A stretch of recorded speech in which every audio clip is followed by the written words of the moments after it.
Hello Internet, welcome back to the Experimental Cataclysm. This is the series, if you're not familiar, where we go over recent additions to the experimental version of Cataclysm, and I mostly focus on content and things that are big changes to the game.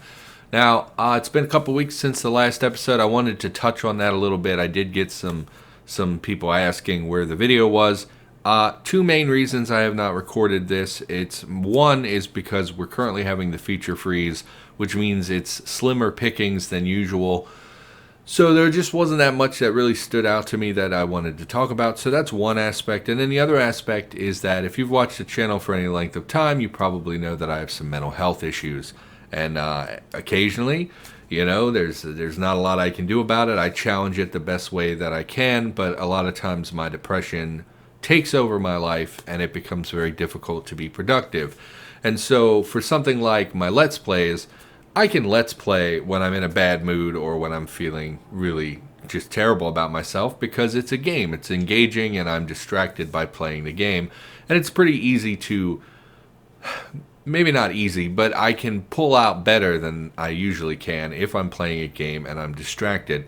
When it comes to this series, there's really nothing super entertaining about it. This is just relaying information. This is not fun to record, And then with my Enemy Spotlight series as well, that particularly has been suffering for the last week or two because I just felt like trash every day and it's so hard to do anything.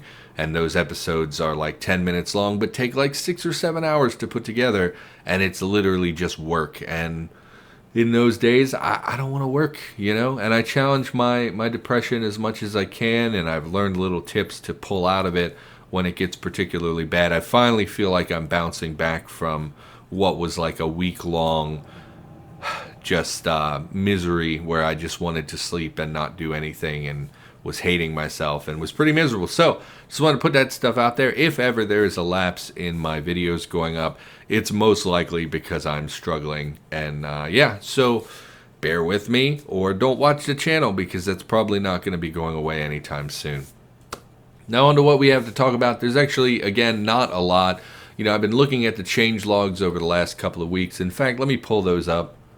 So here I've just pulled up the changelog from November 24th. If you want to look at these, they are available on Reddit. I don't use Reddit, so I can't really direct you where exactly. I guess they're just in our Cataclysm, DDA. And then, of course, I get these through Discord. They're posted in the announcements section of the official Cataclysm Discord, not the kind of fan-made Discord that I don't know how to distinguish the two. But it's the official one. It gets posted in the announcements. And you're, of course, able to look at these at your leisure.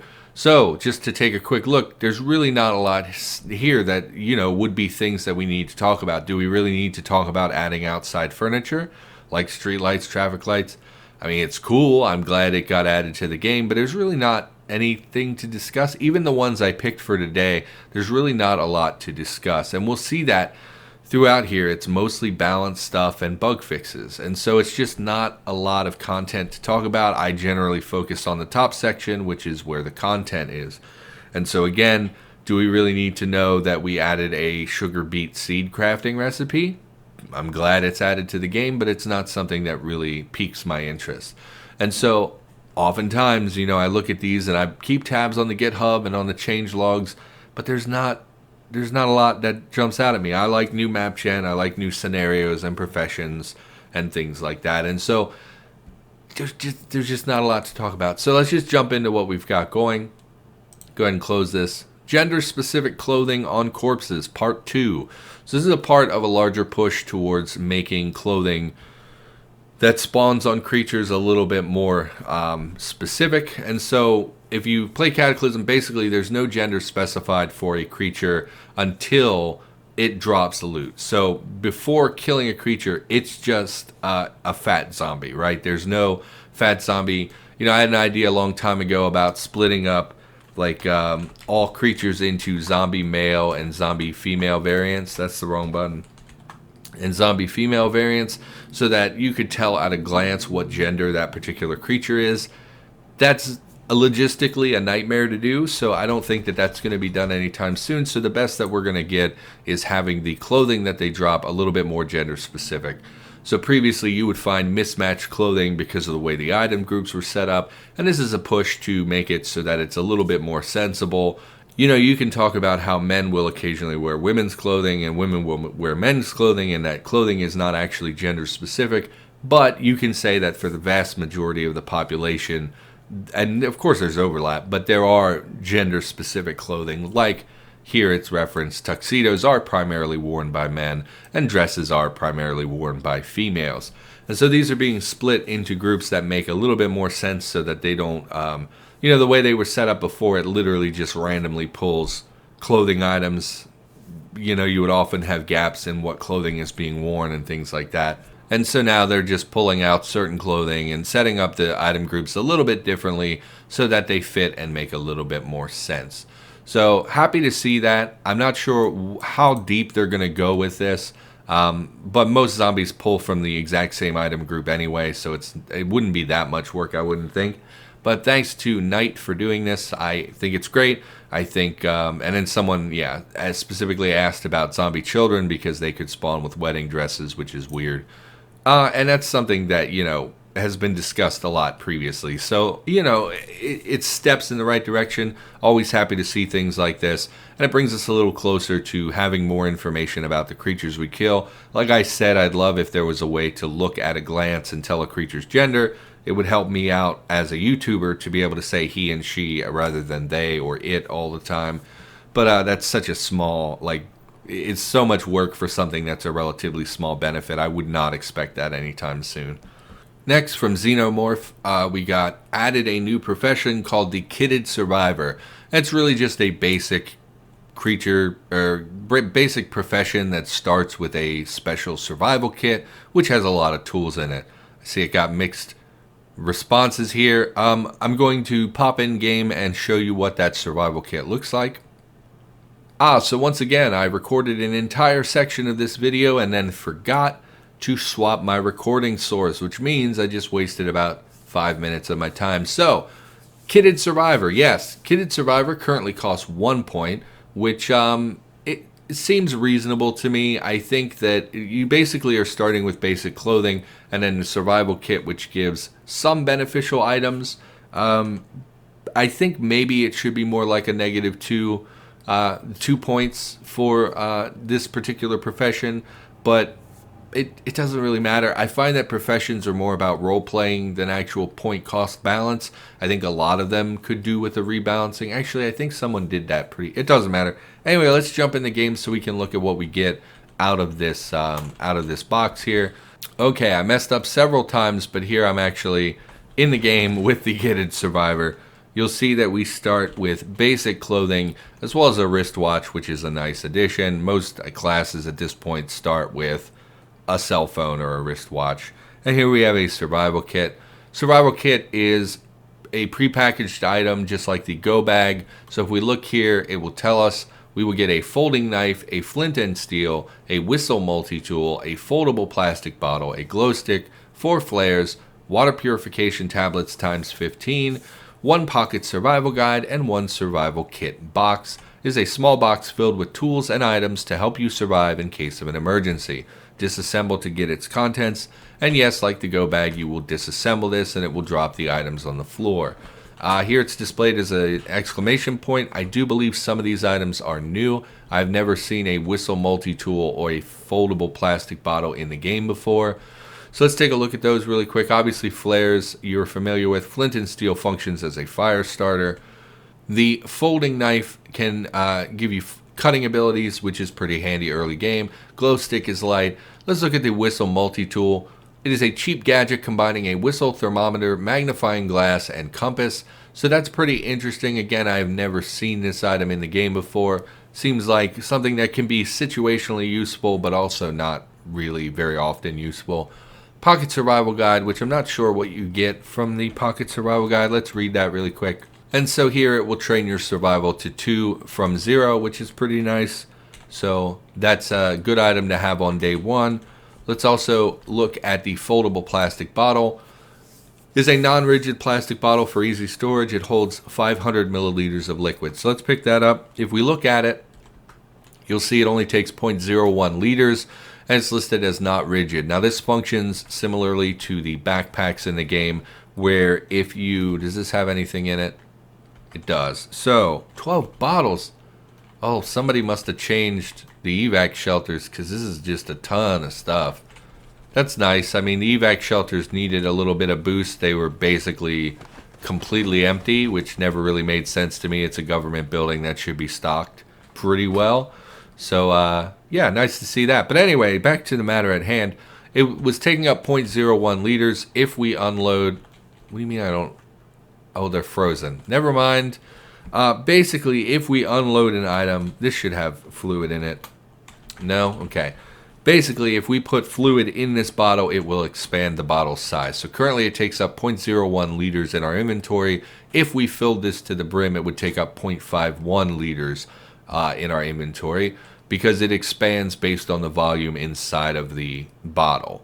So it works like these storage items, the backpacks, that get bigger the more you fill up the storage. So seems like a pretty handy item to have, but also not super relevant. It's not something that you're going to often be concerned about, liter storage of a bottle of fluid.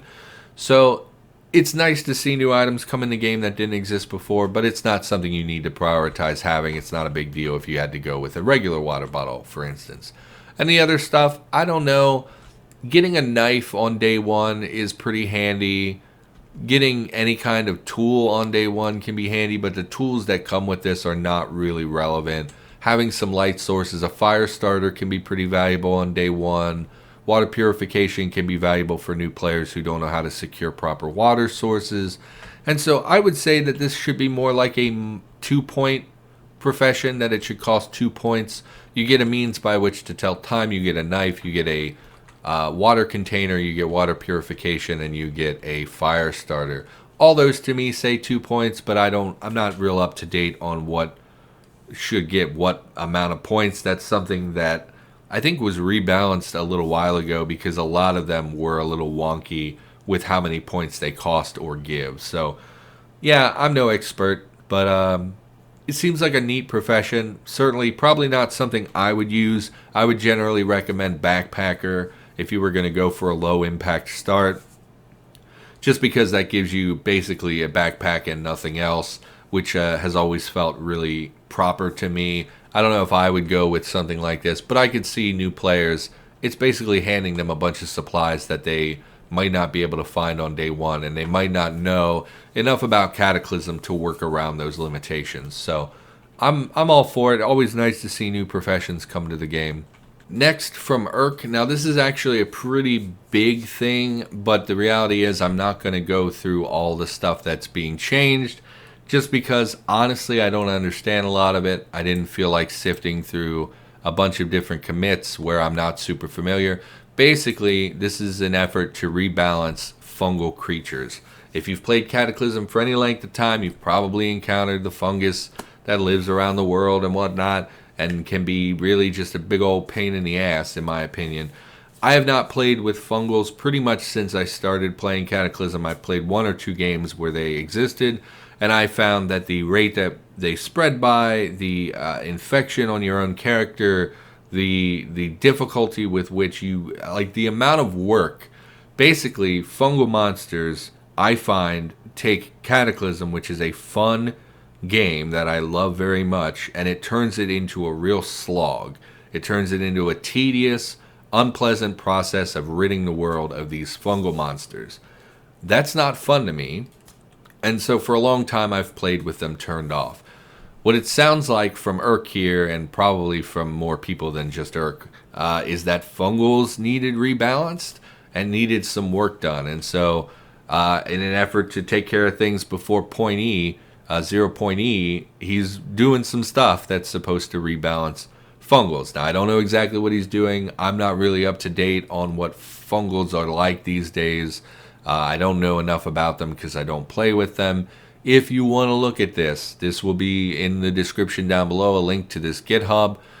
I don't know, like, don't ask me because I really don't know, but it's nice to see them getting rebalanced because I've always felt like they're a big part of Cataclysm. A lot of people play with them, a lot of people don't play with them, and if we could tweak them and put them in a way that appeals to more people, we can get more people playing the game the way it's intended to be. And so I don't know precisely what is being done, but the fact that it's getting some work makes me feel hopeful that I can come back and play with Fungals in the near future. So I don't have a lot of information about this. This is a big change. I just don't have much to talk about in this regard, but it's very nice to see that there are people working on this stuff. Even if it's not, perfect and they don't make all the changes that are necessary, any work that gets done to make them a little bit more tolerable, a little less OP, a little bit more, maybe not fun, but a little less game-breakingly annoying, that's a benefit to me. So I don't have much to say about it. Let's just move on. Next, from David P.W. Brown, he added a deck of cards to the game that, when you interact with them, give you a morale bonus for your character. It's the same as any other morale. You use a personal massager in the game and you get that morale boost from using that item. It's the same thing. You pick up a deck of cards.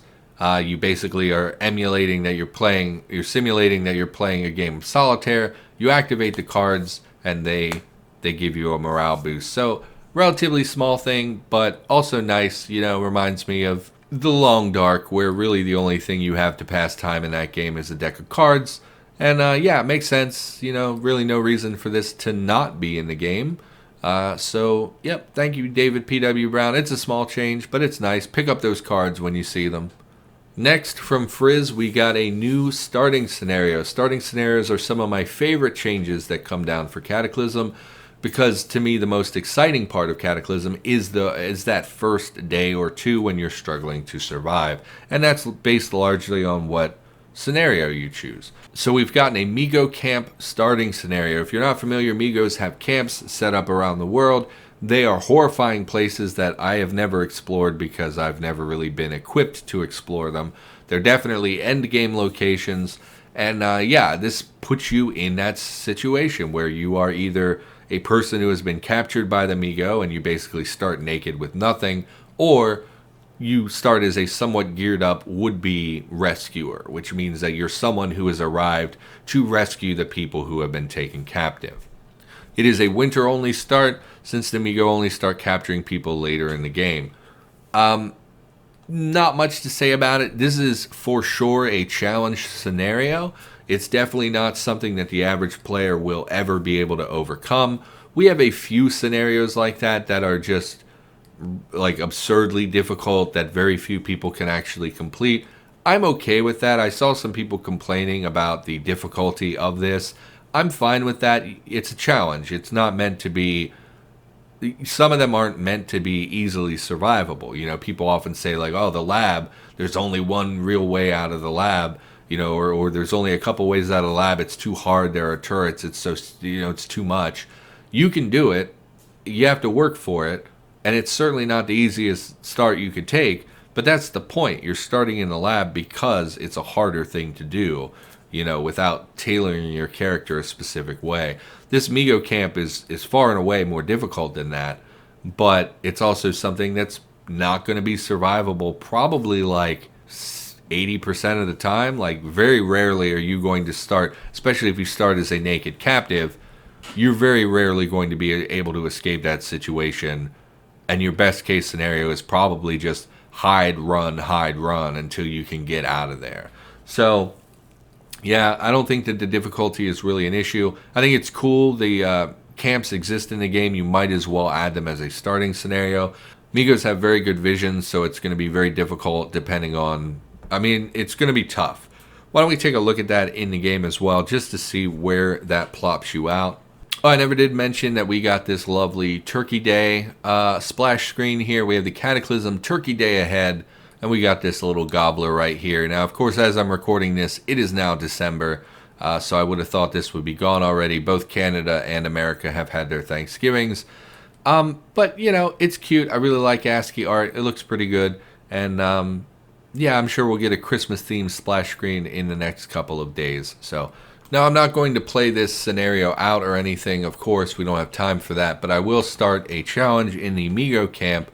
You find yourself in the most alien place you have ever seen. The hot, humid air and the organic aspect of the structure makes you feel like you're trapped inside a giant creature.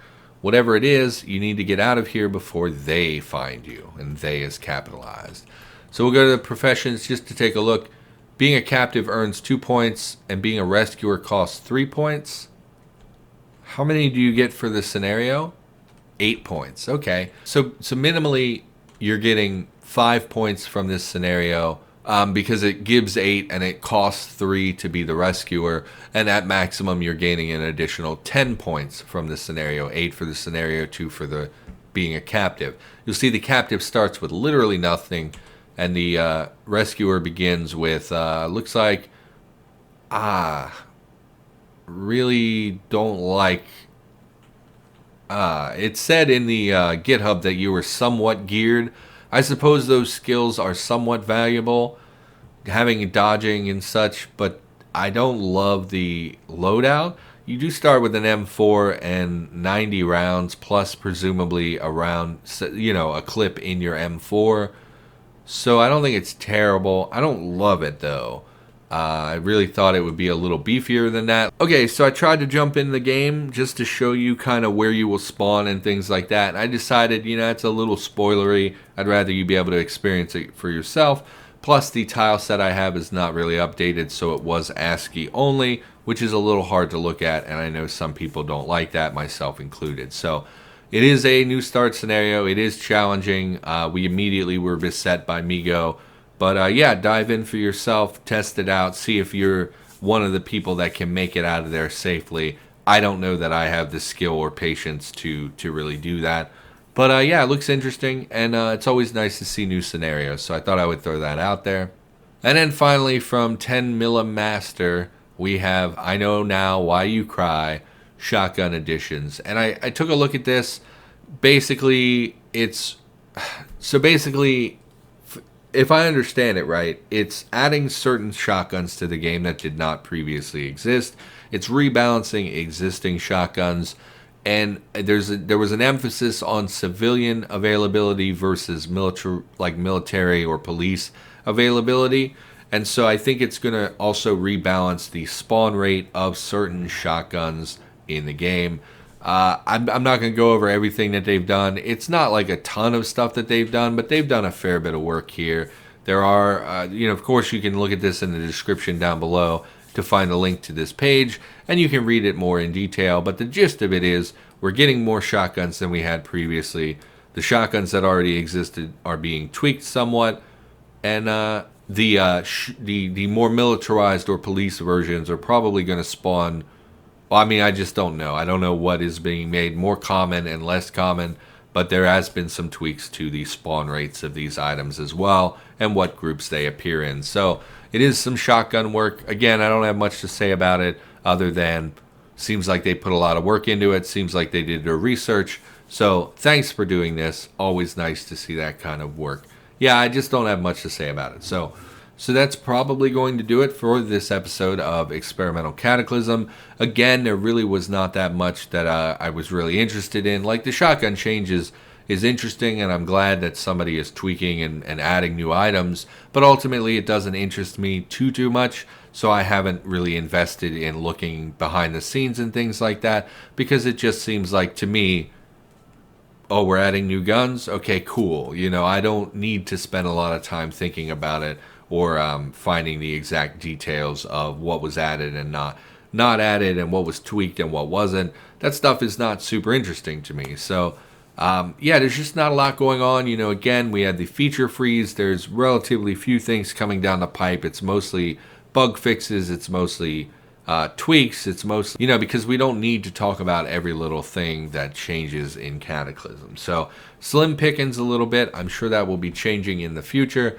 But for now, that's going to do it. I don't have much more to say. Thanks for being here, and I'll see you next time.